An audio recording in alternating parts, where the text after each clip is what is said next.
Hello guys, and welcome back to another video. This is the Football Connect. I'm your host Sam, and we are back again with another one as we have to talk about what has just happened in the Premier League. A bigger team is a bigger team, or a team that by popular demand has to be on top of the league, has gone back to the top of the league. People, we are going to be talking about Arsenal 2, Wolves 0. Yeah, it was at the Millennium, but okay, Wolves 0, Arsenal 2, if you are the ones who cares about the arrangement or what. But for sure, this was one of those games you said that they started so well in terms of how Wolves were playing against Arsenal, how they were working, and as well as you would see that Arsenal were really difficult to break them down, to break this Wolves team down. It was really difficult, and at some point I felt like Wolves will find themselves in trouble because some of the tackles that they were putting in this game were really questionable. Especially the one that was on Kai Havertz. You'd wonder that, don't you think that should have been at least yellow card? Oh no, at least a red card when you look at it. But of course the referee had to keep the thing flow, and I felt like in terms of consistency in this game alone, he really did his best. Some of the crazy tackles you would expect them to be red cards, he really handled it and made them yellows. But also watching the game, it felt like he was being so lenient to Arsenal more than to Wolves, which was a little bit confusing because I always hear people say about home advantage, the other team always gets more lenient than because they're at home. But in this game it was the other way around, and I thought maybe, just maybe, God, the referee will work on that. But when we talk about the game, you could see that Arsenal needed Martin Odegaard to be really fit, because I felt like in terms of movement, in terms of what they did, Odegaard was the limelight that controlled everything. Of course, we talk about the Trossard goal, which I felt like it was 1 in a million, but Martin Odegaard was very important in terms of bringing that spark to Arsenal. He even helped we even helped the Saka to be in the game, because in some moments, especially in the beginning, Saka was making some questionable decisions, like when you're supposed to go forward, he was going back. And I felt like the goal that they scored before going to halftime, the goal that Arsenal scored, was exactly what they needed to at least ignite that excitement, to ignite that fire, to wanna score, to want to achieve something, to actually want to hurt the team, to actually want to do something. And from then, after that goal came in, I think that's when we started seeing Arsenal flowing. That's when we started seeing Arsenal actually playing the football that they've been known for, especially in 2024 year, since the beginning. They've been unplayable. You can't hurt them, but they can hurt you. They won't allow you to go to their backline, but because they are so rigid, they make it difficult for you.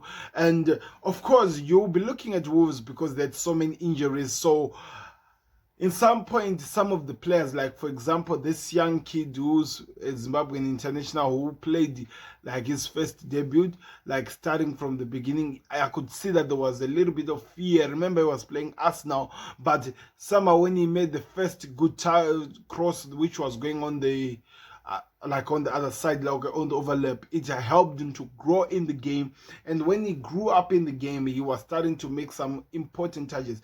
By the way, can somebody let me know, who is this guy that Wolves have who's always playing in their middle, like this dread guy? I want to understand, who is he, what is his name, because I feel like, wow, this guy make things ticks for Wolves. He make sure that his passes.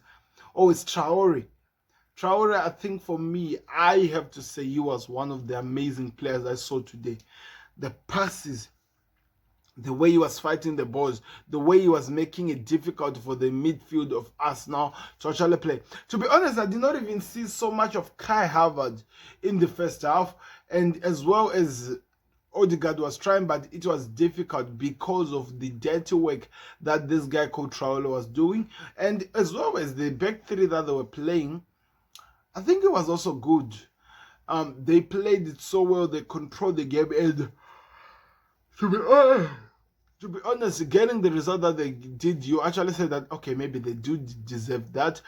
They did not really deserve that in terms of how they were playing, but after that goal, that out of nowhere goal from Trossard, it just became difficult for them to at least try to come back. Because one thing that Arsenal has been really good at, of course, it went away against the big team as well as the Champions League, but one thing that they've been really good is to make it so much difficult for the other team to get anything out of the game, to make it so difficult for the teams to at least try to find a way out. And to be honest, I really enjoyed the game. I enjoyed the way it went on. Like, I enjoyed how they made it a game for the likes of Bukayo Saka, Jesus, because they had so many chances, but because of how good defensively Wolves were, because of how they were stopping them from hurting them, it just became an amazing game. And you have to give some special shouts to Arsenal players. Declan Rice, I felt like at the DM he was good. He controlled, he helped the team to move forward, and everything that they was doing, it was all coming because he was winning balls. He was helping the likes of Saliba and Gabriel in terms of how they were going to be fruitful in the game or try to produce something. And it worked so well. And also Martin Odegaard, because the creativity was going a bit down, and I felt like today he really stepped up, especially in the second half. That's why I'm saying that the Trossard goal was very important in igniting like the fire in that Arsenal, the energy to want to believe, to want to do something. It all came from that chance. And after that, it was an amazing game. Also, David Raya, I always throw heat on this guy because I felt like it was a mistake for Mikel Arteta to sign this guy. But the ball that he saved from this Wolves like defender, for me, that should have been a goal.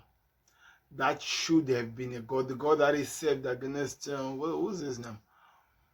Is it Doherty? No. It was, I think it's Gomez. João Gomez, the midfielder. I have no idea how he pulled that world of a save. For me, like I'm saying, watching that, I would say that, wow, maybe Arsenal knew what they were doing. Because now his clean sheets have now moved on to 13 clean sheets in this season, and they've added 2 extra goals into those goals that were scored. So in other words, the goals that Aston Villa scored, Arsenal have just repaid them against Wolves. How do they build up from this? How can they make an impact from where they are to keep going forward?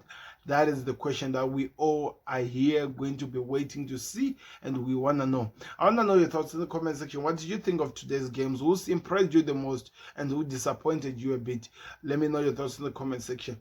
In the other side, by the way, Premier League brought violence today. Today, I felt like it was violence because how do you beat a team 5-1? That's what Brentford did to Luton Town. It was... I don't even want to say anything about it. Sheffield United also lost to Burnley by 4 goals to 1. I don't get what's happening with so many goals that is happening in the Premier League. I thought because of where they are going to take it easy. But anyway, the first 3 games of the week have been played. Tomorrow, Sunday, we are going to be witnessing Everton versus Nottingham Forest, Aston Villa versus Bournemouth, Crystal Palace versus Newcastle. Then the last one, and I think the big one, Fulham versus Liverpool. Then Tuesday, of course, we'll have Chelsea versus Arsenal versus Chelsea. Then Wednesday we have Wolves versus Bournemouth, Crystal Palace versus Newcastle, Everton versus Liverpool, Man United versus Sheffield United. Then the last game of the week will be Brighton versus Man City. It's gonna be an exciting week. I wanna know your thoughts in the comment section. Are you excited? Do me a favor, click the like button, subscribe to the Connect if you are still with us, and let me know what did you thought of the game, what needs to change from this Arsenal squad, and what are you expecting. I'm out. Peace. Click the like button. We'll see you on another one. Peace out. See you on the other side.